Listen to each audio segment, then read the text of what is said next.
It's like, All right, welcome back. Welcome back. We've never even started. I mean, we both have started channels, We I both guess. have channels. I guess welcome to the new channel. Meet the guys. Oh yeah. So I'm Jacob, the Energy Counter, and this is Isaac from DJ Turkey, or DJ Turkey Pro on Twitch. Yep. We have been best friends since preschool. This man has autism. That's an important fact. That is a very important fact. So we decided, of course, like everyone on the internet, like Bo Burnham once said, we have to contribute our opinions about Magic the Gathering.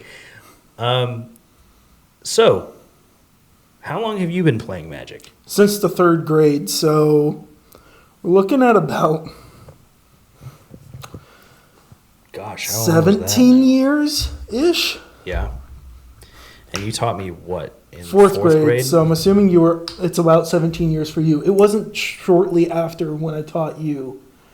And they don't know this, but I taught you wrong. I taught you everything in Magic the Gathering correctly. Everything to the T was correct. But there was no instruction manuals back in 2015. So I had to learn by myself. There were no instructions. No one taught me how to play. Was that 2015 or was that 24? That was Corset 2013. No, so it was Corset 2013, but 2015 released like 2 years earlier for some reason. We made fun of it. Where it's like, Oh, yeah. why did it release so early? Like, it released before 2014, stuff like that. Yeah, because didn't we have Nyx, Journey Yeah, to Nyx? Journey into We Nyx had- shortly after, Double Masters. You know why? Because you had the Grim, the enchantment creature that's a zombie that says whenever an enchantment enters the battlefield, each opponent loses one life. Yeah. And that one, you would play against me with the Nyx Giant. That Mhm. was mono black. You were hurting me with them enchantments. And It was Mono Black Ping, which, yeah, and then I had Phytotitan. and I thought that thing was amazing. He taught me wrong. He taught me that at the beginning of your turn, you can play all your lands. all the lands that were in your hand. That's If you had lands in your hand, you were able to play as many as possible. He said, Jacob, you're in green. What we need to do is play a lot of lands. And every time that you have a hand, you have to play all your lands immediately. Which I soon learned was really wrong. It wasn't soon. It was like 8th grade or Because I 7th grade. In 7th grade, I started playing again. Yeah, and that's when we truly learned that the way we were playing was wrong. Well, we started playing 60 card predominantly, and then I always started in standard. I went from standard to modern. This is something. We went from standard to modern. I stuck with modern for a long time. Then you guys moved to commander before me. I started commander because I was like, I think I got a pre-con or something like that. It might have. And that kind of opened the gate for me, and it was goofy. It's a goofy time starting from. So we would play during math class in the back of the classroom, and I would distract one of my friends, Bill. Let's call him Bill. Let's kill him. No, that's his name, Bill. Yeah. We'll call him Bill. I would distract him. He would still not finish all his homework, and I'd bring my 60 card decks, and I'd make him. I made him one, and he would play in the back of the classroom, and they got in trouble. I had all my homework done, so I was fine the entire time. But wasn't also his mom the teacher at the time as well? yeah, that was also true. He got scolded in front of the whole class. And then we had some popular girls decide that they needed to bring cinnamon rolls in an actual tinfoil tray in the back of the classroom. And I was so disgruntled. I was like, I get it. I'm playing Magic in the back of the classroom. But what are you doing here? What's the deal? I don't know. What's the equivalent of popular girl humor for Magic the Gathering? Like, oh, I'm going to... You play the one?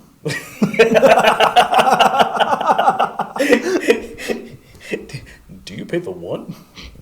That's accurate. Oh, I forgot. We were talking about math class.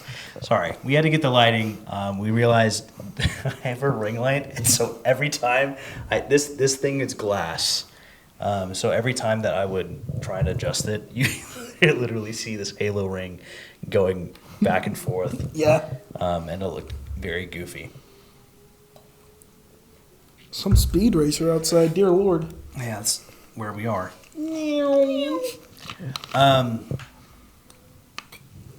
Speaking of things going fast, let's talk about the random releases this week. Dude, what is going on?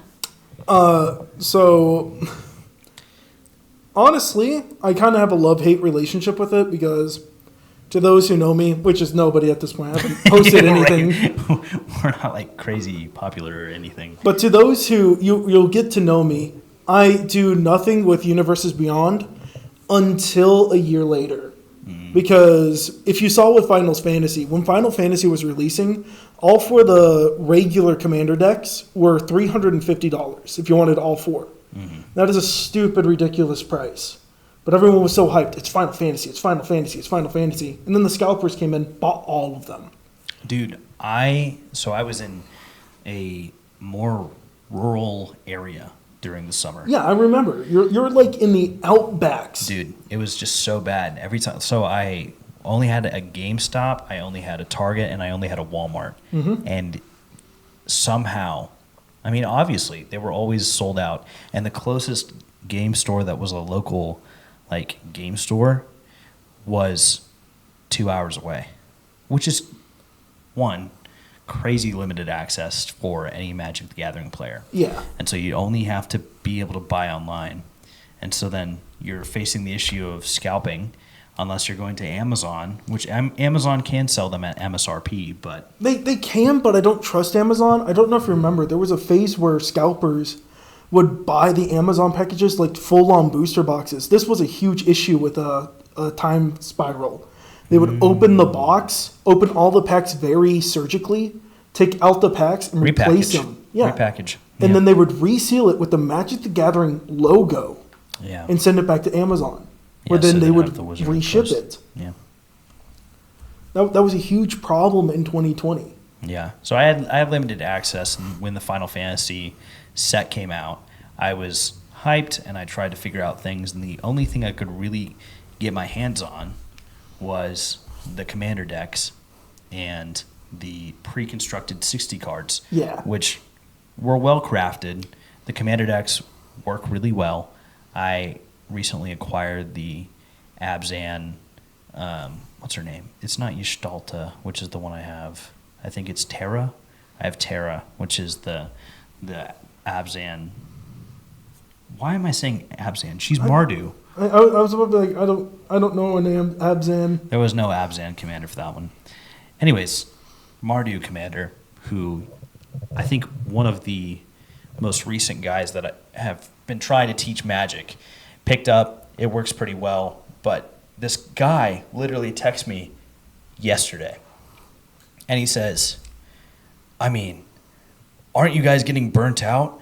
I mean, I'm completely new. He literally played our first game with me and Isaac right here at my house. And he literally comes up and he's like texting me. He's like, I think I'm going to get into it. He's a guy who plays D&D and Warhammer. And, you know, Warhammer's my thing. You gave me your armies so I could paint them. I just didn't have a place for my armies, and you're a better painter than me, so it just made sense in the end. Yeah. And I like assembling them. They're fun because, you know, cement glue goes far. Yeah. But he is a nerd, like both of us. Yeah. And the issue that comes up is he texts me the timeline yesterday and says, I don't understand how you're not going to be overwhelmed.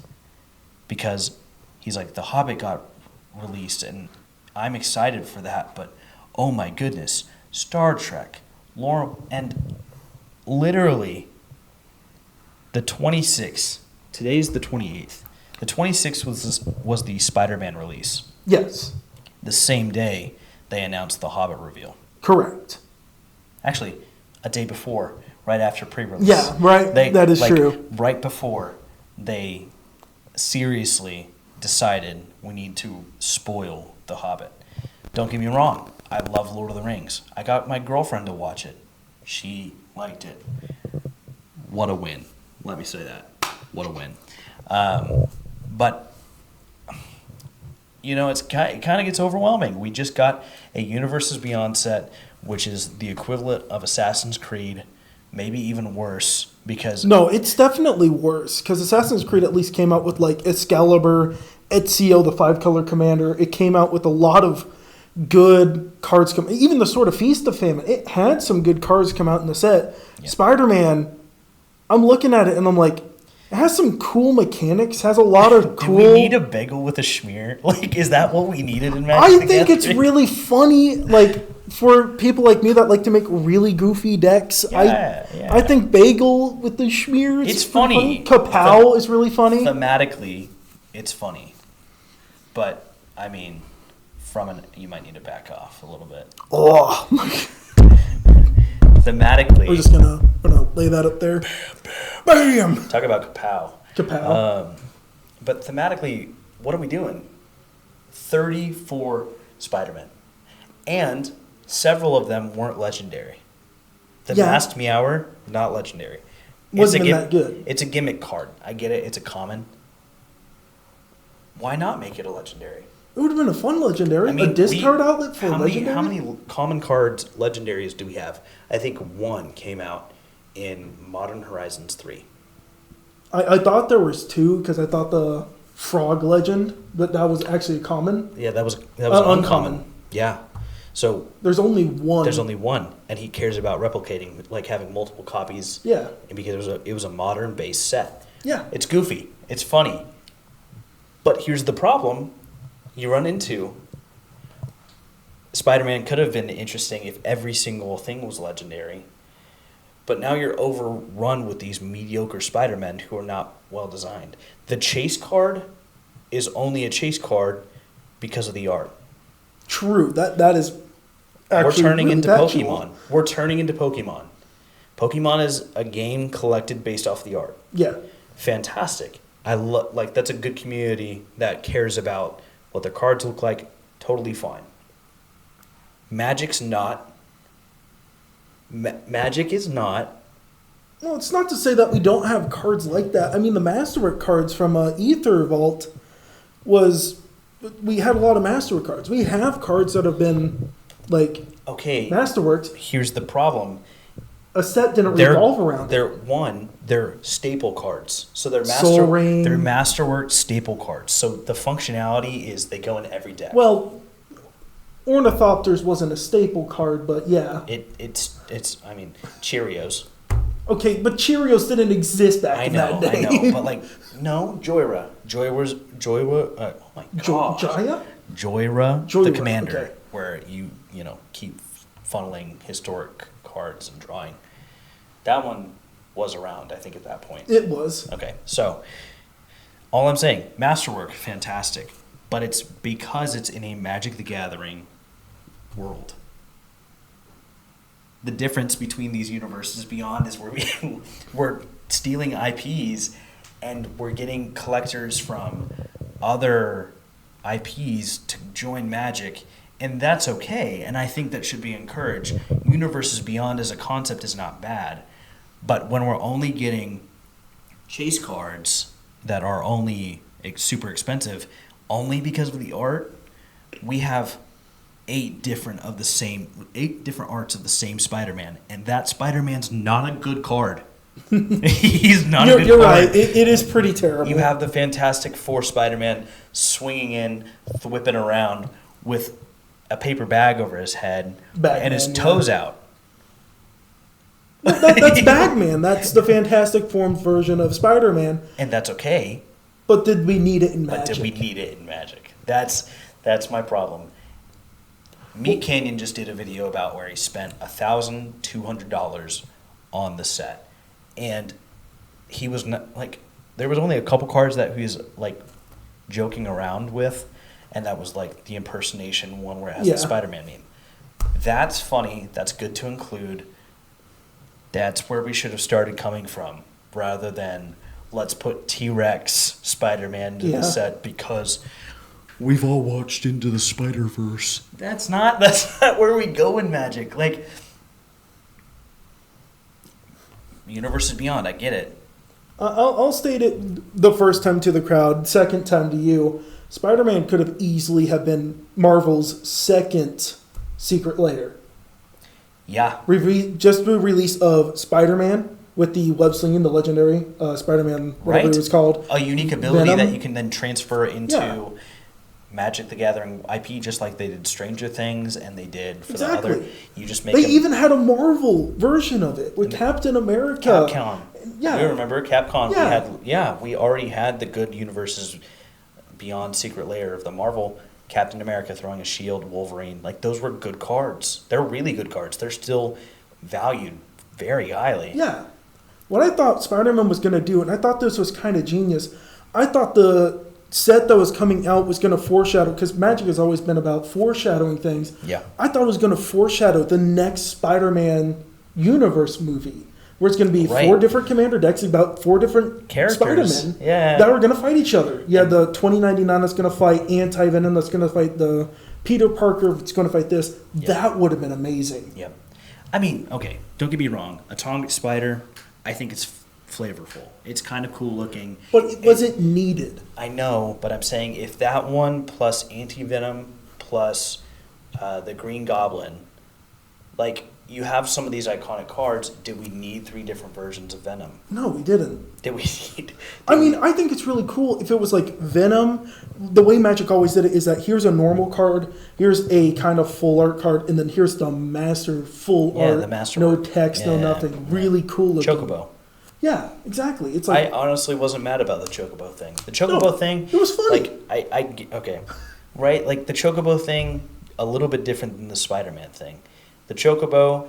Like, the thing about Final Fantasy is it did well with collectors and casual players. Like, Yeah. it's fun to draft. They had good themes. Jumbo Cactar, fantastic. Really funny I mean, card. flavor-wise, you're getting this... Not only is the card good, but it's also thematically good to the IP.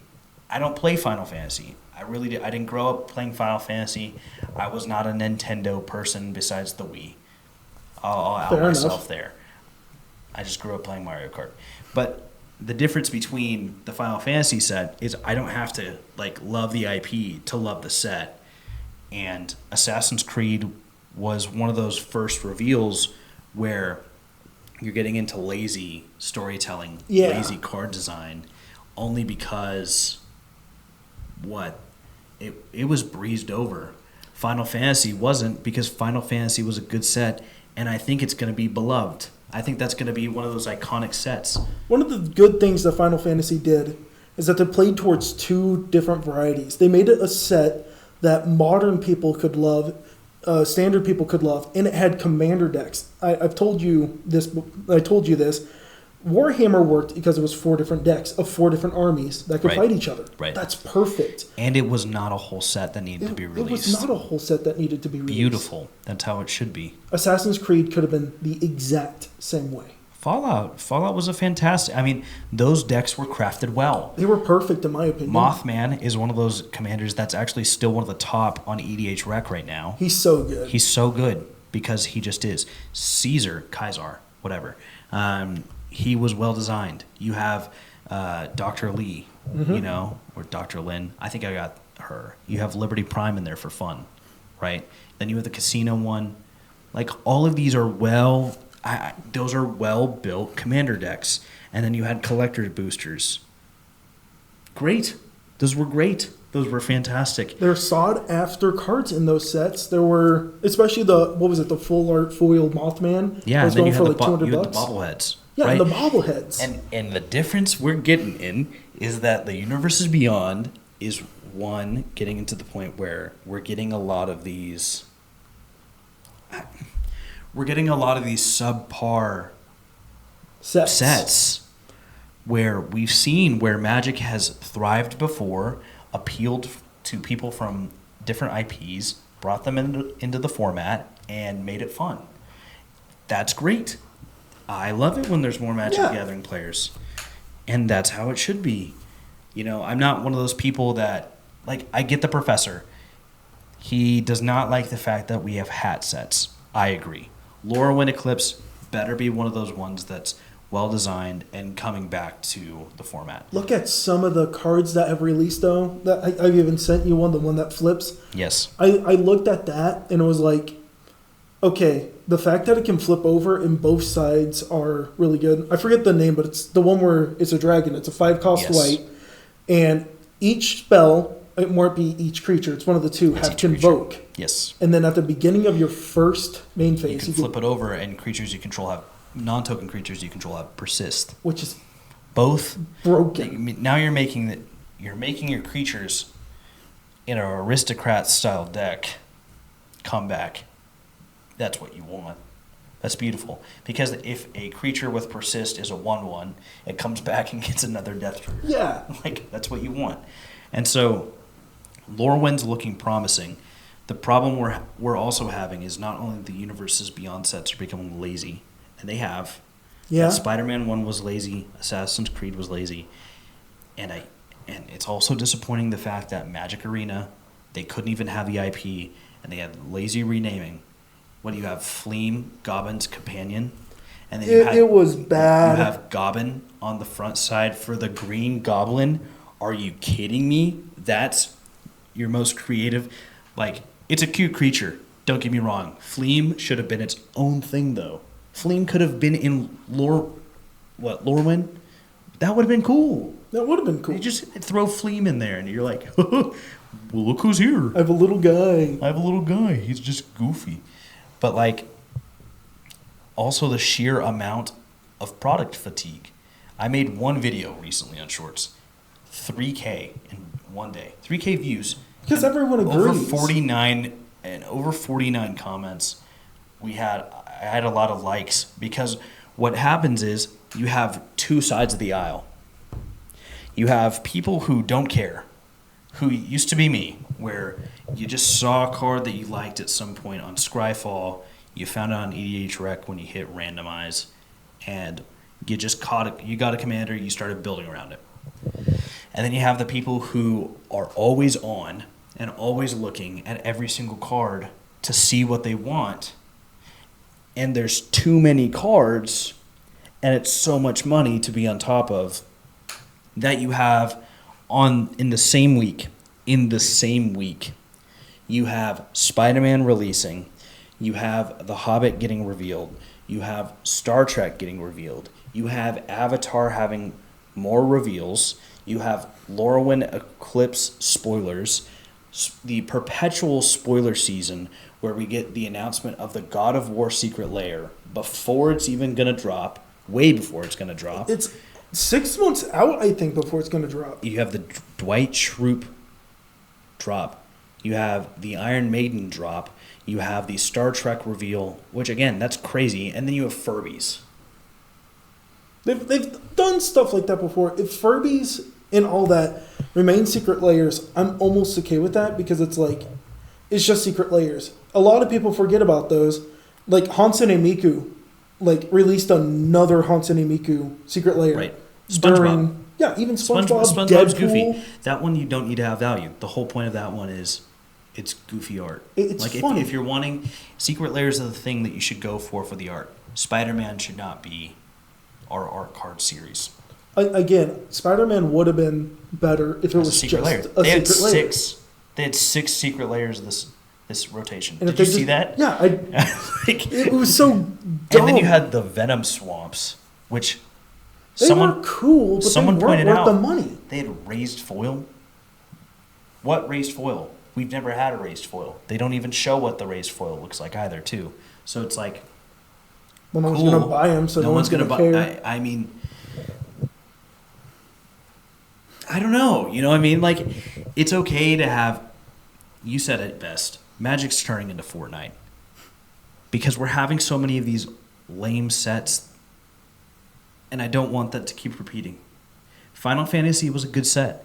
I will stand by that. You know what it sticks with? That kind of fantasy realm. Yes. Fallout comes into that kind of sci-fi-esque. We got Edge of Eternities. It's close enough, right? That's close. Fallout, the reason it works, Magic falls under the what I want to call the D&D category. And Fallout would It's fall Strixhaven. completely under Artificer Steampunk, Right. which it kind of Aether Vault was all about. Or Yeah, Aether Drift. Ether Drift, yeah. Oh, no. The Aether Plane. Yeah, that yeah. just that in general is just nothing but like steampunkish type deal, which Fallout kind of fits into. Right. Where Spider-Man didn't fall into that. I know. It just comes in hot dog cart. That's hot dog cart. That's what I'm gonna say. You have hot dog cart. You have Oscorp as the command tower, and it just look. Lord of the Rings, good set, flavorful. Fits into the fits into that kind of category of fantasy. The Assassin's Creed would have fit in there If it was done properly. if it was done properly.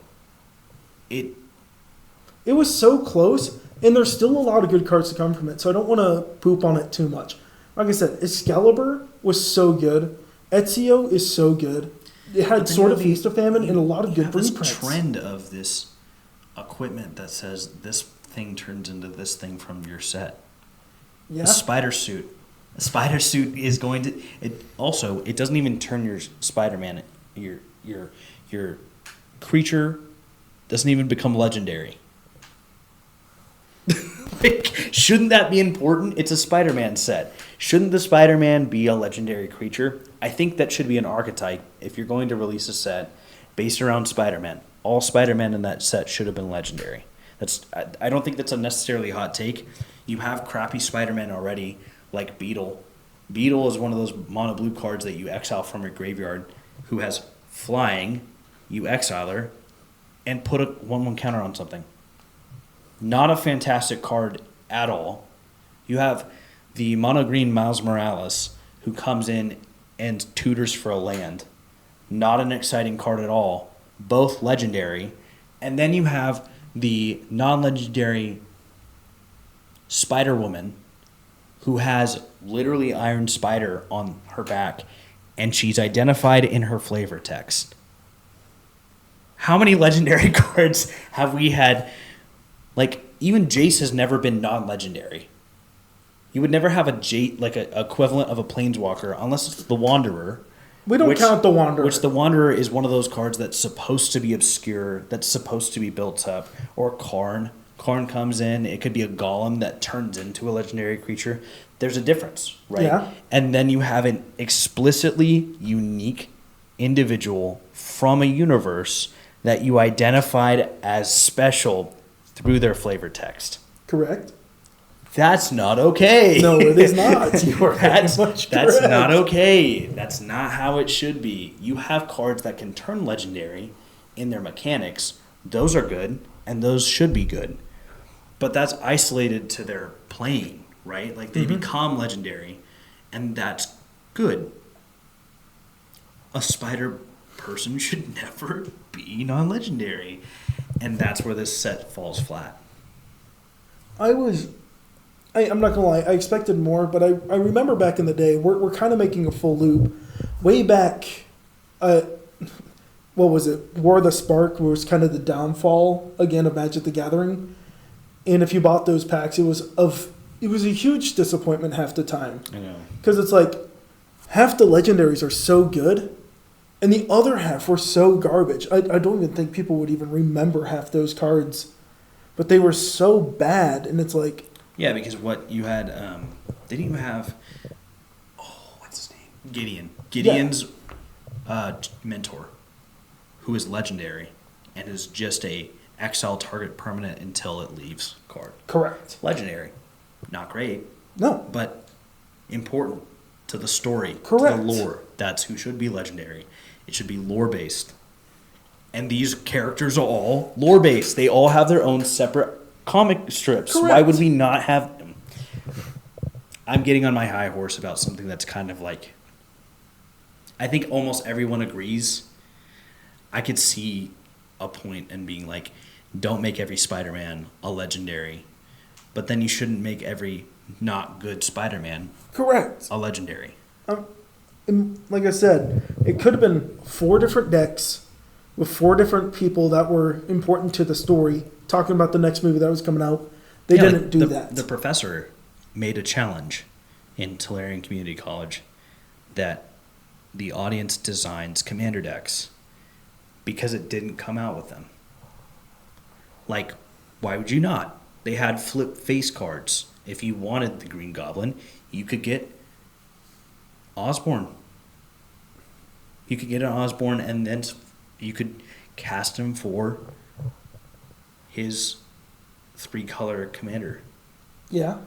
Or you had Miles Morales that you could flip over. Or you had Peter Parker. Like, you have Gwen Stacy. All of those flip cards, obvious choice for a commander precon with various different alt arts. And what we're seeing is they're not built around each other. Which is terrible. The set, okay, Edge of Eternity's releases, really well crafted. Really, really well crafted. You have that following Final Fantasy. During the Edge of Eternity's release season, you literally have Avatar getting spoiled by one card, Katara, who has a ally tribal as a reveal card from some kind of magic con somewhere, right? They try to do cool things at these Magic Cons, and I think that's really cool. And going to a couple of those, playing against a couple of like cool guys and Big stuff names, like that. yeah. And it's like, oh, we need to do something to reveal, like, we need to do something. And I'm like, you don't need to do the next set. I think it would have been really cool if they would have been like, hey, yo, at the end of this, you're going to get this art. Because sometimes they did that. It's like, here's a special art card. Yes. And usually it's $5 until 5 years later, until people are like, that was really cool. Now it's worth $500. Like Mystery Boosters. Exactly. Mystery Boosters 2, which were a Huge thing. Huge thing. Super popular, but only exclusive to Magicon. Magicon. As it should be. And then I they drop think that it's secret fine. layer with the ability to buy it. That's also okay. I think those are okay. And I think if secret layer is that price jump of I'm a person who wants to invest in art, who wants to invest in Magic beyond the normal consumer, that's okay. That's what should happen at those conventions. The problem we get into is that every single convention is releasing things about some kind of card, some kind of set. You have the timeline coming out, and the timeline's great. I want to know what sets are coming out. Ixalan, like being excited for Ixalan was great. Innistrad remastered, whatever. Double features, whatever. Those were kind of like those whatever sets that were released when I was getting into Magic the Gathering news, right?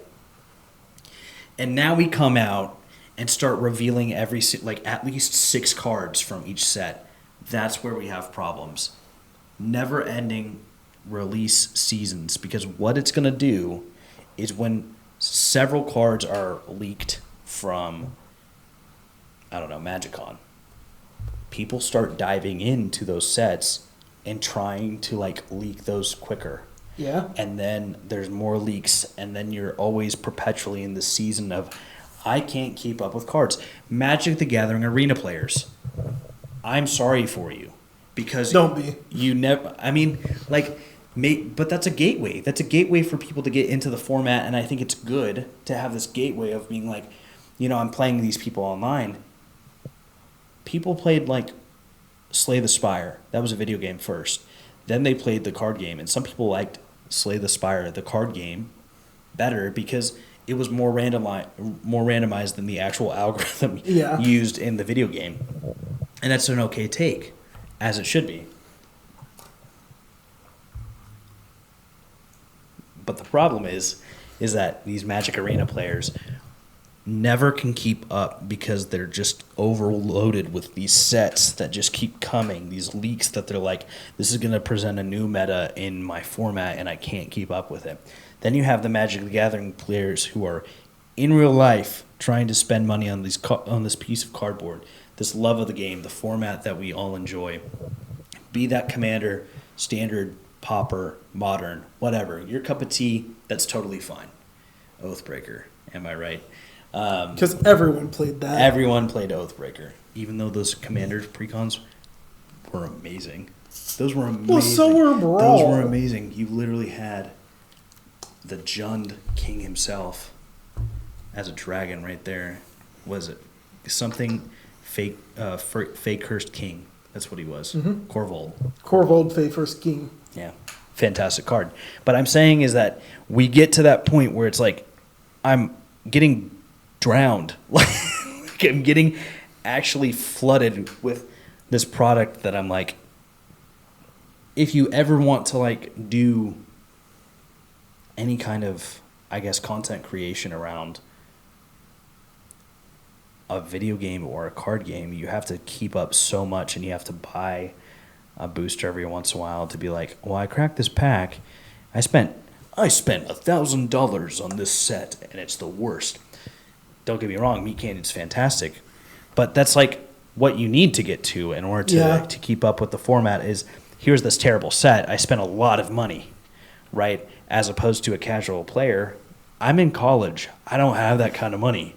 I don't have that kind of reliable, just expendable income that I can just be like, guess I'm buying 3 booster boxes today.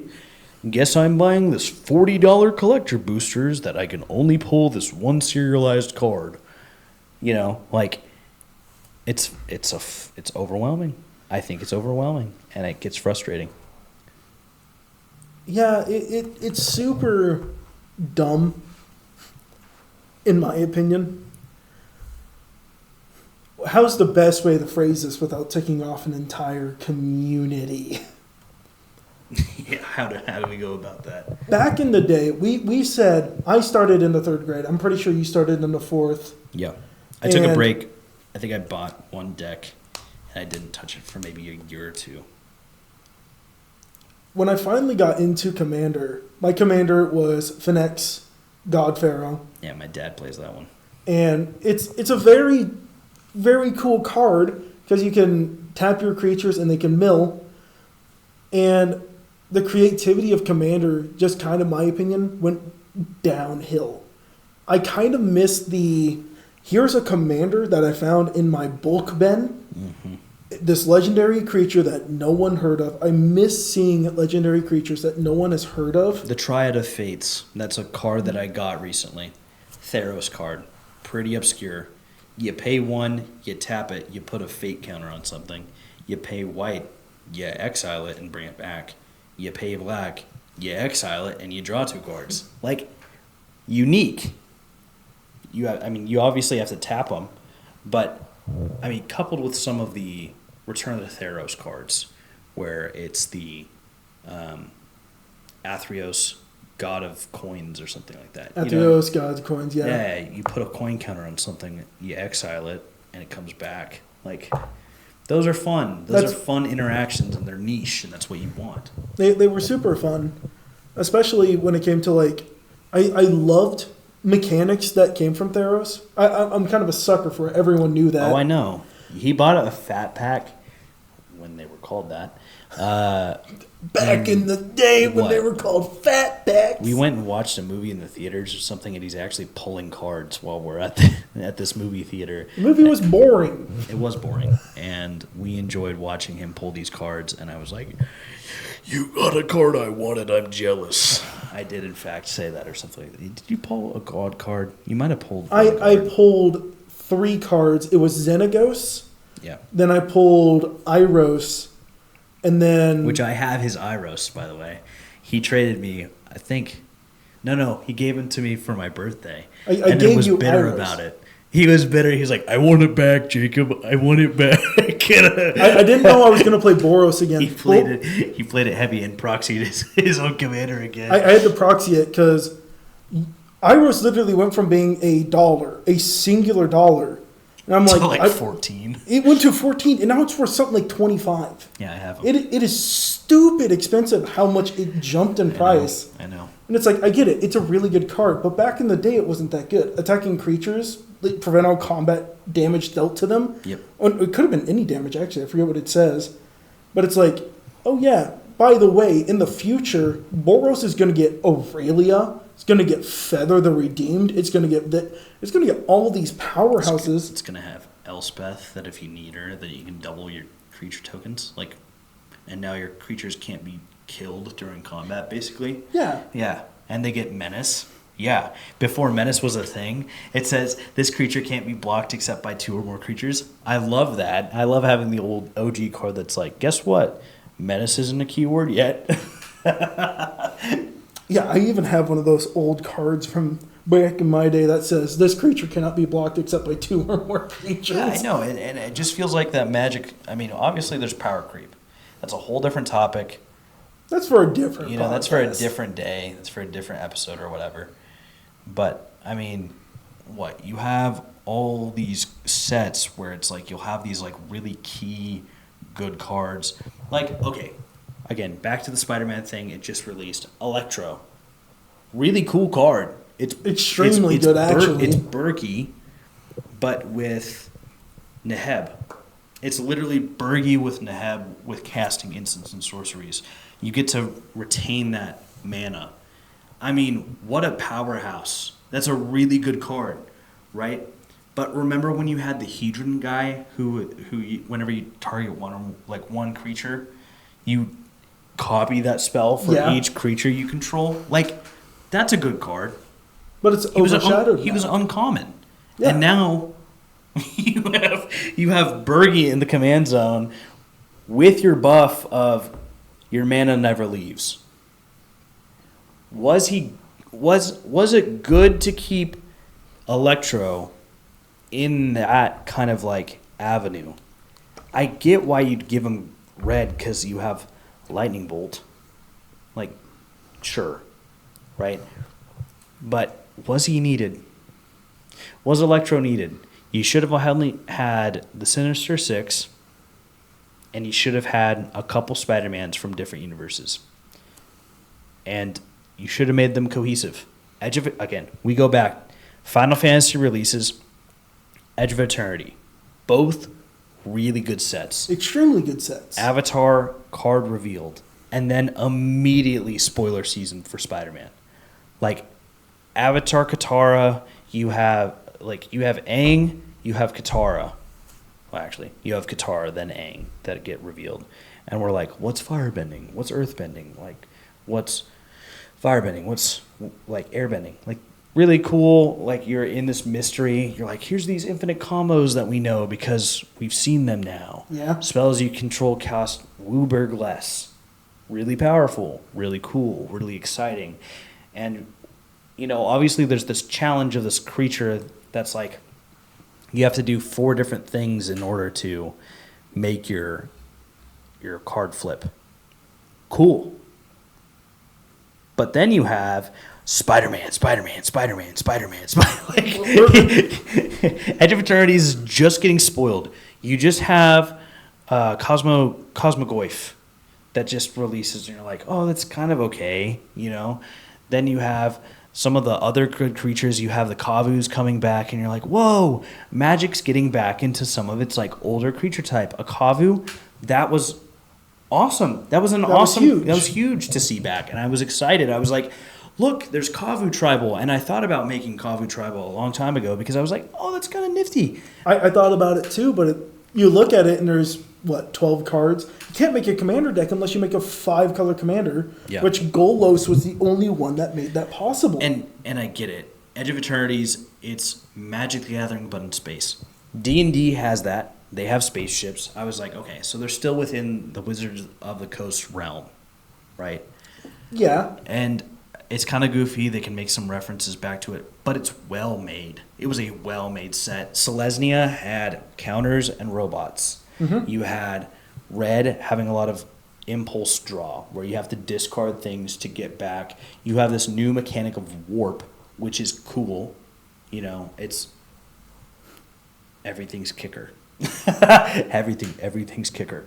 But then you have, black doing a really good job of. They have that infinite combo in draft. Yeah, which you found that. Yeah, I was drafting them like. Another target creature gets +1/+0, and when it dies, return it onto the battlefield. And I took another card that's like Scrying Seer. You sacrifice a creature and you surveil instead of scry. It's the same thing. You surveil. And I'm like, if I could pull another one of these, I think I just have an infinite combo. Pulled another one, another one, and then pulled another one. The guy that says, whenever a creature or artifact you control dies, each opponent loses 1 life and you gain 1 life. And it only costs Warp 1. And it costs Warp 1. So for turn 2, you cast the Seer. Then you wait till turn 5. You can play other creatures. My deck in Arena is literally creature destruction Yeah. in those cards. Yeah. So I destroy creature. Turn 5, boop, boop, boop. Infinite combo. They can literally do nothing. Right. And that's it was just a really well constructed set. You have this one random rules change, which I think we're going to make a video about because, I mean, it's important. It was a really good rules change because there were a lot of vehicles I was like, man, I would love to play this if this was my commander. That Chariot one was a really good staple if it was a Yep. commander card. Yep. And guess what? Now it is. And now you have, The Last Ride? I think that's one that I pulled. The Last Ride being a really good commander because a lot of people are I pairing mean- it up in Solon. You literally have this set of Aether Drift and flop it by making most of the good vehicles in that deck not being legendary. And then you make a rules change to allow legendary creatures, legendary artifacts with powers and toughness into the command zone.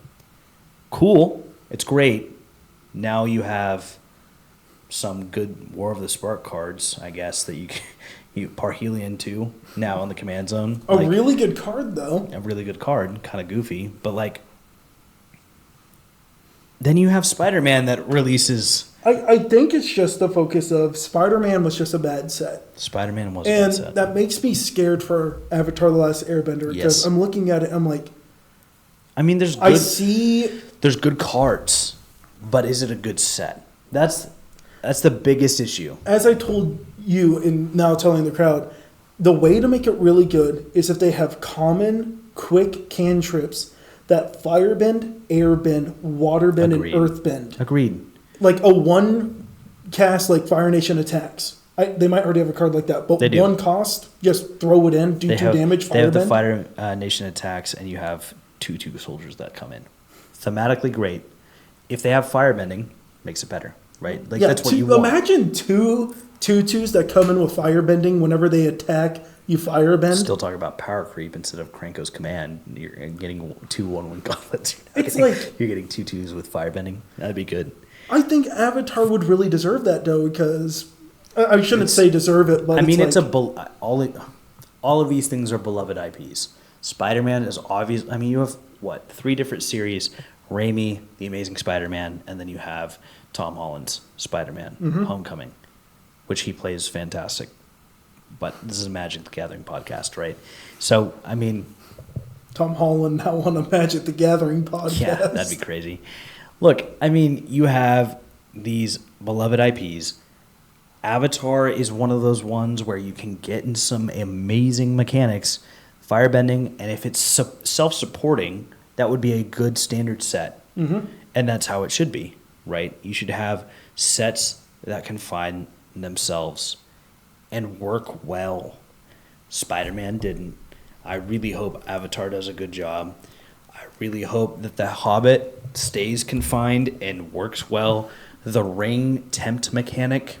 I hope they bring that I back. hope they that bring was that so back. good. That was so much fun. It's a good mechanic. Still important to the Hobbit story is that Bilbo's getting, progressively more infatuated with this ring as we're going along the movies. At the beginning of your upkeep, imagine this: Bilbo Baggins. He's a white and a black and a green, just like birthday celebrant. And when he enters the battlefield, during each of your upkeeps, the ring tempts you. And then if Bilbo Baggins has 10 or more, if you've been tempted with the ring 10 or more times, you lose the game. But you have ways to remove counters from the ring in order to deal damage or something like that. That'd be cool, and that's what they should do. That's what they should do, It's but- where they have a self-contained mechanic that gets its love and gets its treatment and can operate within the world of Magic the Gathering well. What you can't have is Spider-Man web slinging. It's just such a lackluster ability. It's so bad. You just pay its alternate cost for maybe a 1 mana reduction, and you tap a creature. That's your web slinging. So the thing for like the Amazing Spider-Man, I see where they were coming from because it's wanting to web sling small, like small mana value for big creatures. Yep. Imagine that one the Apex Devastator, 9 mana, comes in, cascade, cascade, cascade. You're right. For 3 That's mana, good. that would be very busted. That's good. if it was in the color But combinations. it's on the color combo. Yeah, right. Exactly. It's like It's missing the one color for big creatures, big damage. it's just so niche, like free running. Free running was just so tribal, so focused on the kindred element of an assassin has to assassin or rogue? An has assassin to- or rogue has to do something. No. It was an assassin or commander. Oh yeah, It has to deal that damage in order for you to get this payback. And I get it. We've had mechanics like Prowl, right, which is a rogue tribal, very niche. But that's niche, right? That's within its own, like, I think it was Lorcana, that's when that first came around, or something with mermaids. I don't know.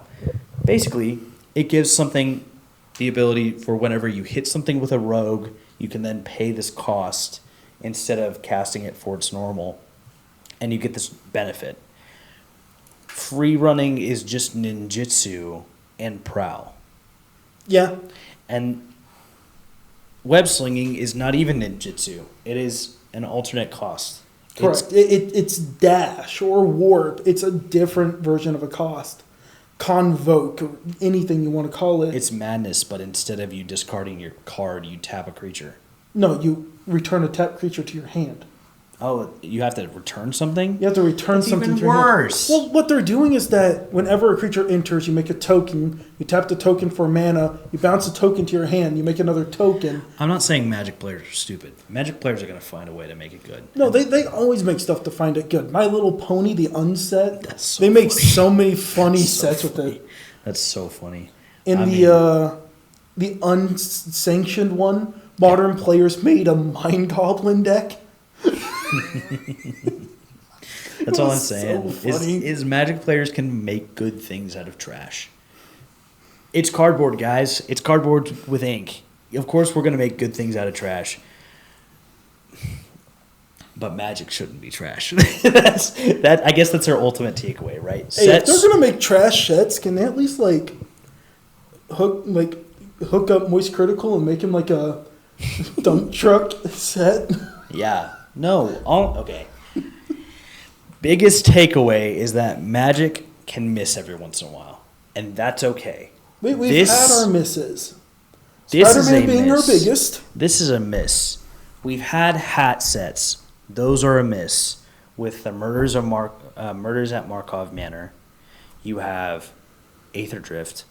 I think probably one of the biggest misses ever. Innistrad. Innistrad Remastered, also a miss. Time Spiral was super popular. But That that's was a- because that's such a throwback to so many cards that needed a reprint. Yeah, like Aether Veil and a lot of those for Merfolk decks and stuff. Yeah. So I mean, but the difference is those are taking back, like, Time Spiral takes us back to a classic thing and makes it good. Return to Ravnica, that was a good set. You get a little bit of like fatigue of the same set when we get to War of the Spark, where it's like we're only doing Ravnica for the next 3 sets, and it was the same thing with the Aftermath set, where like you have Zendikar, then you have Phyrexian, all will be one. You have Aftermath and all that kind of stuff. Like, Aftermath was a huge mess. That was when where Aftermath. everyone was like, this set is going to be huge. You know, it's the biggest flop because they didn't want a power creep. right. Because you rather have power creep or a good set. That's something that a lot of people are like, well, you can't, you can have both. You don't know you can't. No. You have to have a little bit of power Spider-Man creep. has power creep. But as not in good all power creep. Creatures you control can't... Spider-Punk. Creatures you control can't be countered. Or spells you control can't be countered. Creatures you control gain riot. Actually, it's spiders. Really?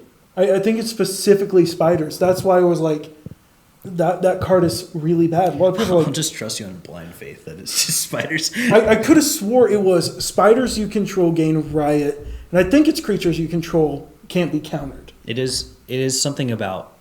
Something can't be countered. I'm almost positive it's just creatures. And riot's a good mechanic for Spider-Punk. It's that's a good card that's thematically well designed because it has riot. It's a spider punk, of course you can riot, right? So you have that. Some flavor. It's good flavor, but why do we need so much power creep? And like, Anti-Venom's a good card, but way too good. Way too good. Its dealt damage is prevented completely. It's not even on your turn. It's a, if damage would be dealt to him, prevent it. You put Pariah on that thing. You just can't. Don't give them ideas. It's happened. Modern. I've seen it. You put Pariah on Anti-Venom. You don't lose unless you have Mill or Infect. Can you even gain Infect because damage is prevented? Well, with Infect, you prevent the damage, and instead it's -1/-1 counters. Toxic would be different then, because if I deal damage, I also give them poison counters. But guess what? Pariah plus Anti-Venom means that instead of me being dealt damage, Anti-Venom's dealt damage, and that damage is now prevented. That's wrong. That's busted. I love it because Mono White needs some love every once in a while. But what the heck, man? That's what I mean. Power creep. Obviously, you can have power creep, but power creep doesn't mean that the set's good. You can have good cards in the set, but that set's not good. If they, going back on this, if they would have made it a secret layer, that would have fixed 3 things. I know. One, secret layers are not on Arena. No, they're not. So you wouldn't have the trademark infringement. Right. 2, you could have as many secret layers as you want. Hatsune Miku has 2. Spider-Man could have had 4 and been just fine. People only cared about SpongeBob. SpongeBob had 3? It had 3 cards people cared about, along with there was a chance to pull Ristic Study. Right. Which was huge. Huge. And that's fine. And that's how it should be. Where you have good things. I mean, you have those really expensive commander decks that work well. I have heads I win, tails you lose. Yeah. That was the commander deck I got, which also was so delayed. It's super it's so good, but it was so delayed. And it frustrated me so long because I ordered I it remember for Christmas, and it came in next November. It wasn't delayed. It was a whole year. It was almost a year. It was a whole year rotation. I remember you telling me, it was just I forgot I ordered this. Yes, I literally received it in the mail, and I was like, wait, I ordered, and it was $100. And at that time, $100 was a lot to drop on a commander deck. That was back in the day where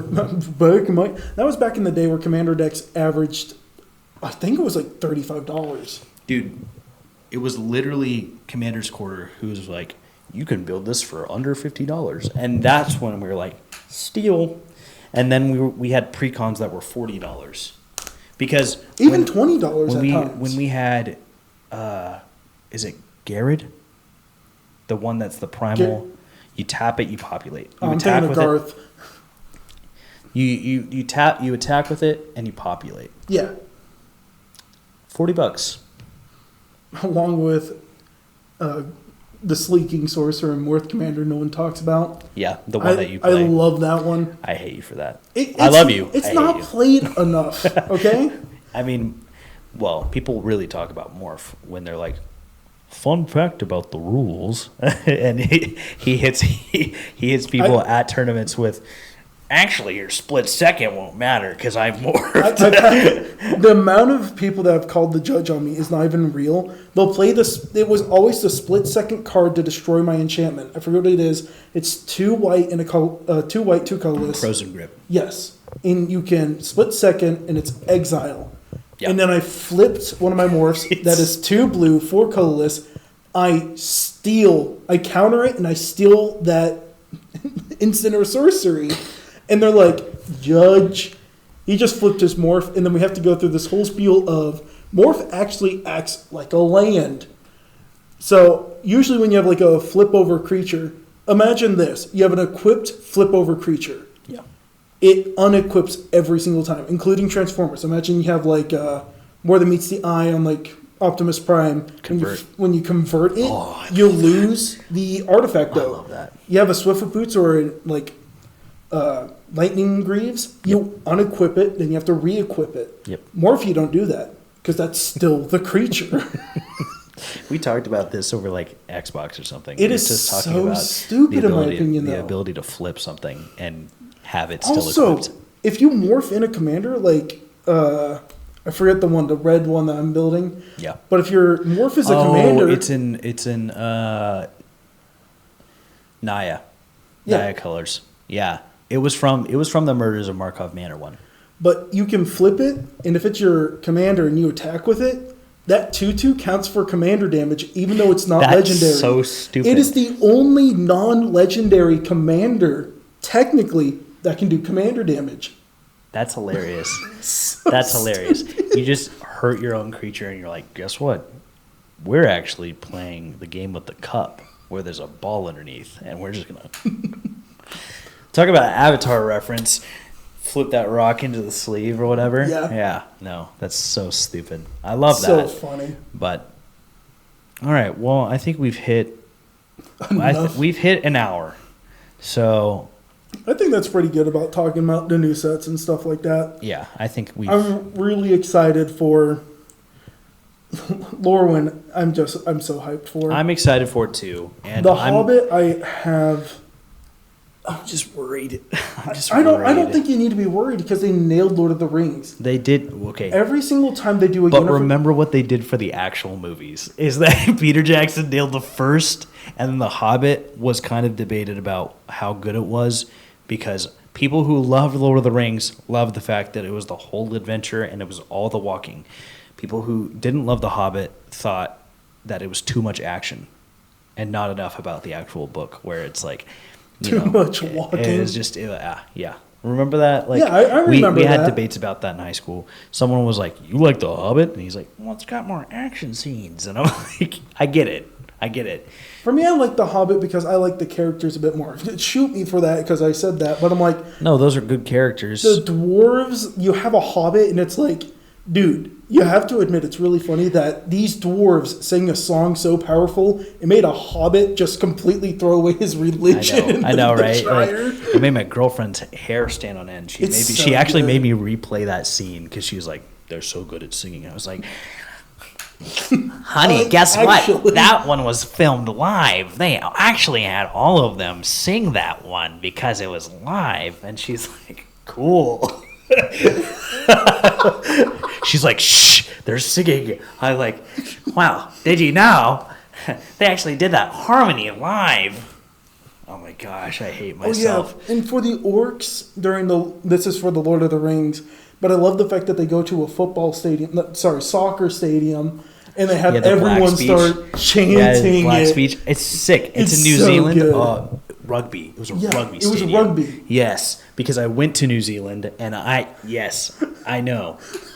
Flicks, I guess. I went to New Zealand and I got a photo with me with a troll doing the like such a nerdy pose. I'm at the Weta workshop where they're doing. This is so unrelated. Might as well add it in. This is so This unrelated. is a good way to end it. This Okay. is good Magic the Gathering content. Right, Magic. Yeah, didn't you know that Lord of the Rings and The Hobbit will always be relevant to Magic the Gathering now? It will be to me. because the lore is actually now canon. I guess I cannot wait to play Gandalf the Grey and Sauron.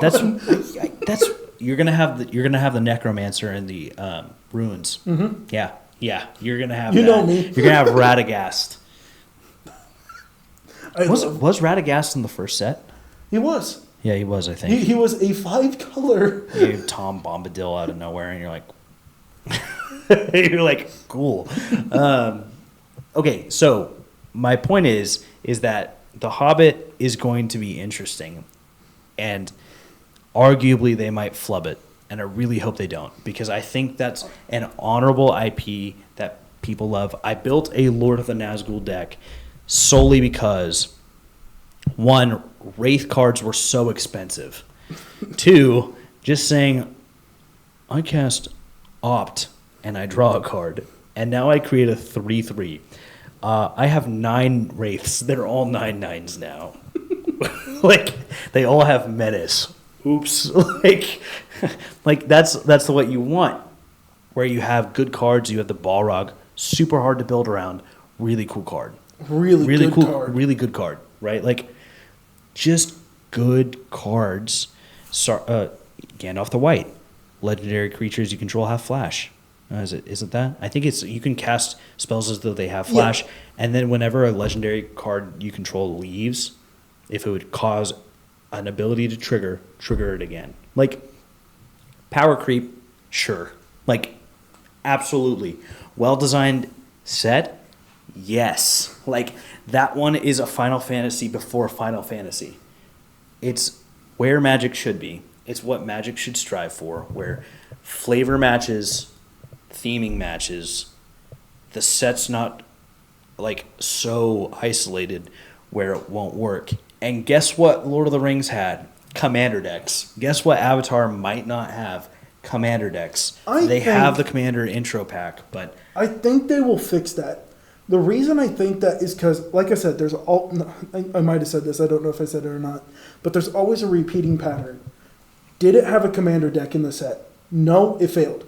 What happened to Assassin's Creed? It failed. it failed. Why? It should have been Commander decks. Why did Warhammer do so well? It wasn't a set. It was Commander decks. It was Commander decks in well-crafted Commander decks. And okay, so I get it. There's a lot of precons. I get it. There's not enough pre-cons. Well, I know because the thing is because they're releasing so many sets that it's not as accessible because people aren't realizing how good some of the cards could be if they're really narrowing it down to work with other Magic the Gathering sets and using it to craft that commander deck. Because if you're crafting cards around commander decks, you are putting in theming for that set. Mm-hmm. Because for Final Fantasy, you had Cloud, which represented equipments. Yeah. For Sephiroth and that kind of like villain era, you were caring about non-creature spells. Yeah. For Terra, you were caring about your creatures dying, and that's aristocrats. And for Titus, Yes. you cared about making sure that you got counters. All subtypes in Magic the Gathering that are proven, that are good. You had that set built around it with good cards that were randomly inserted. That's what made it good. Fallout, you had rad counters, which mattered in the set, but mill was already viable. Correct. You had aristocrats in Mardu. We like aristocrats in Mardu. You had counters in dog meat, right? Like Auras and equipments. yeah, right. Modified creatures, I guess. Junk tokens were also super busted. And junk tokens were also interesting because you added a new variety of token that you can generate that gives you. It's not impulse. No, it is. It is. Is that impulse? You Because tap you it, sacrifice exile. it, exile the top card of your library. Yeah. You may play it till the end of turn. That is impulse. Yeah, you're right. I mean, because discarding and drawing is looting. That's the Looting is a different thing. Impulse is the exile. Looting is when I discard and then draw. draw. My apologies for earlier. People are going to be like, that is not. That's not impulse. Okay. There's so many terms. I remember back in the day, I had to ask what scrying was. Dude, it's so funny. And then you had the Scrying people who would cheat. I'm going to scry 15 times. And then look at 15 cards and it's like, at once. yeah. And it's Yeah, like, not in order. it's like you have to look at it, put it back. And if you do that 15 times. You either bottom that and do that. I know. Well, I think that's our takes on the Universes Beyond set. So I have faith. I have faith. I hope that they continue going on this way, and it should work out. I hope they see this and make Avatar pre-cons. Precons. I agree. I think they should still add a set. They could have a Wooburg Aang deck where you have all the elements. I think if you had an A, you just released one. Fire Nation. Tell me about this. You release. Hold on. You release the Fire Nation. You release the Water Tribe, and you release Earth. And then you add Aang as Wooburg because there is no there's no Air Nation. Did we Actually- just create the next set of precons that should exist? That should have existed. That should exist. Honestly, what they could have done, and this is just a side tangent. Yeah. Wastes were supposed to be cloud back in the day. People forgot about that. Wastes were supposed to be wind. Yeah. That could have been really funny if Yeah. Aang was a monocolored waste. Yeah, commander. colorless. Yeah, he's just a colorless commander. And then they do have in Mystery Boosters a card called Cloud as a waste. Yep. That would have been a dope commander deck. Expensive, but Yeah. a dope commander deck. Oh, absolutely. Yeah, those colorless commanders always get expensive. The Eldrazi, It's so dude, it's dumb. I know it's Wooburg, but it's like so expensive. $90. I got mine for $90. 110 now, dude. 110. I got it's it. It's climbing. I know. I saw it go from 70, 80, 90, You're like, 100. I better grab it. I better grab it. I grabbed it at 90 and I'm so happy. Right. Well, Universes Beyond, we have hope for you. Wizards of the Coast. You know, You can do better. I was going to say we're just two guys with microphones. And so at the end of the day, maybe we're not your whole entire fan base, We've been playing since like 2010. but we're also echoing pretty frequent sentiments that I've heard from across the community, looking at comments from different, prominent figures in the Magic the Gathering community, issues that the nitpicking nerds they're getting burnt out. They're sitting down on a couch. They typically don't do that. They sit and do short form content, and they're talking about how bad of a set and how much of a failure this one was. I just think you guys can do better at points, but also we have a lot of love. We're saying it from the bottom of our hearts out of love, because this game, I don't know, it solidified my friendship with you in so many different ways. Bill, Vagabond. Bill and Vagabond, we had play. so many. I taught my dad how to play. It's literally one of the key bonding mechanisms for my dad and I. It's so important to my life that it's just all out of love. It's all out of love. We love the format. We love the games. We love the cards. We want to keep collecting. You just got to get it, man. Yeah, Wizards of the Coast, you just got to get it. You just got to fix a couple things, tweak it every once in a while. And it's got to be your Universes Beyond. I know they rake in money, but if you want to keep it going... They were going to rake in money. They did not rake in money, as people think. At the start, like I said, yeah. Final Fantasy started at $350 for Yeah. all 4 commander decks, dropped to $160. Yep. That's what it should be. Well, Spider-Man. Spider-Man's going to drop It did. tremendously. It went from $350 to $800 to $650 to $500. Now it's back to $350 again. Yeah. Collector's booster packs were only 36, which is a crazy thing to say is only 36, but they're only 36 right now. Well, to be fair, prices have been getting out of hand. Yeah, I know. I think That's overall, it's a whole separate issue. That's a whole separate video that we need to talk about. I'm not burnt out. I don't think I'm ready to burnt out. I'm excited for The Hobbit, and I know a lot of people are going to shoot me for this. I'm really excited for Star Trek. If they bring back Station, you like Doctor Who. I'm not a Doctor Who person. Station would be a fantastic mechanic to have. and I think they could do it perfectly if they do it right. Yeah. I The agree. Hobbit, as long as they do it like Lord of the Rings, perfect. Lorwyn, I'm so excited for. There's a lot of sets I'm excited for. Don't get me wrong. Avatar. But I think the never-ending spoiler season on Universes Beyond needs to stop. I think that's my biggest take, is that you need to... There's a certain level of consumerism we've hit in the Magic the Gathering community where we cannot stop consuming so much and don't just stop and smell the flowers.